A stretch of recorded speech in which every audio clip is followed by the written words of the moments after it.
नमस्कार, मी तन्मय केतकर।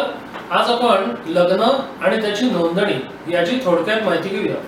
लग्न आणि नोंदणी याचे मुख्य दोन प्रकार पडतात। पहिल्या प्रकारात सगळ्या रीतिरिवाजानुसार लग्न आधी होतं आणि नंतर त्याची नोंदणी होते।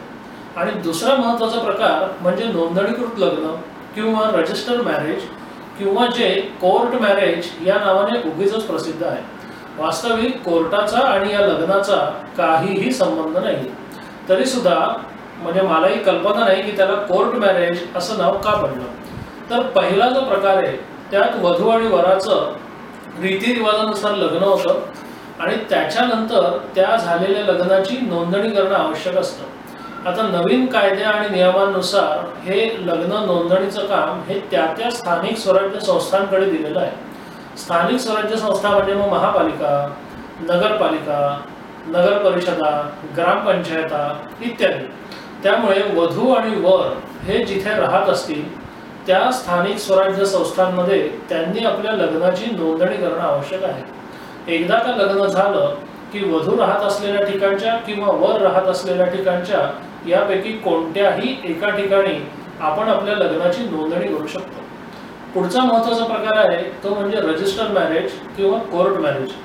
आता हे कोर्ट मॅरेज म्हणून जरी प्रसिद्ध असलं तरी वास्तविक कोर्टाचा आणि या लग्नाचा काहीही संबंध नाही।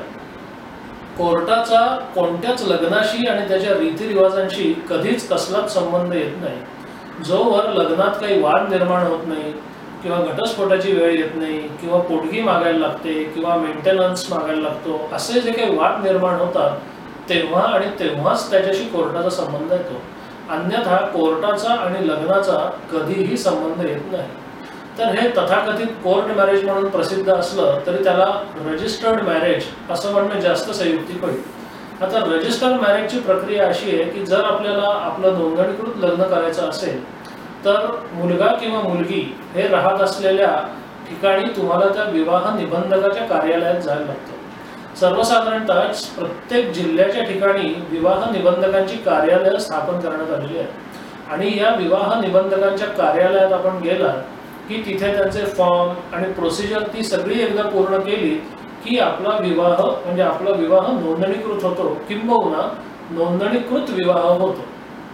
असं सर्वसाधारणतः पद्धत आहे की आधी लग्न आणि नंतर नोंदणी किंवा नोंदणीकृतच लग्न हे दोनच प्रकार आहेत। असं असून सुद्धा बरेचदा असे काही वेळेस ऐकिवात येतंय की बऱ्याच लोकांना कोर्टात नेलं जातं, मग तिथे त्या नोटरी पुढे उभं केलं जातं आणि मग कुठल्या तरी कागदावर सही घेऊन त्यांचं लग्न झालं असं सांगण्यात येतं।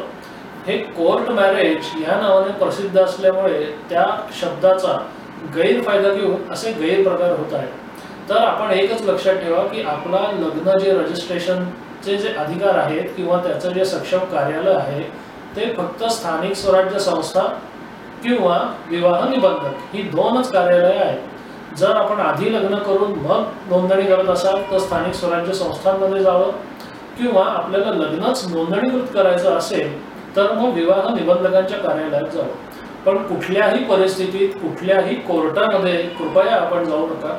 तिथे आपल्याकडनं काहीही फॉर्मॅलिटी जरी करून घेतल्या तरी तो सगळा बोगसच प्रकार आहे, कारण वास्तविक कोर्टाचा आणि लग्नाचा संबंधच येत नाही। आज आपण लग्नाची नोंदणी आणि नोंदणीकृत लग्न याची थोडक्यात माहिती घेतली। आपल्याला हा व्हिडिओ कसा वाटला ते अवश्य कळवा आणि जर आवडला असेल तर लाईक, शेअर आणि सबस्क्राईब करायला विसरू नका। धन्यवाद।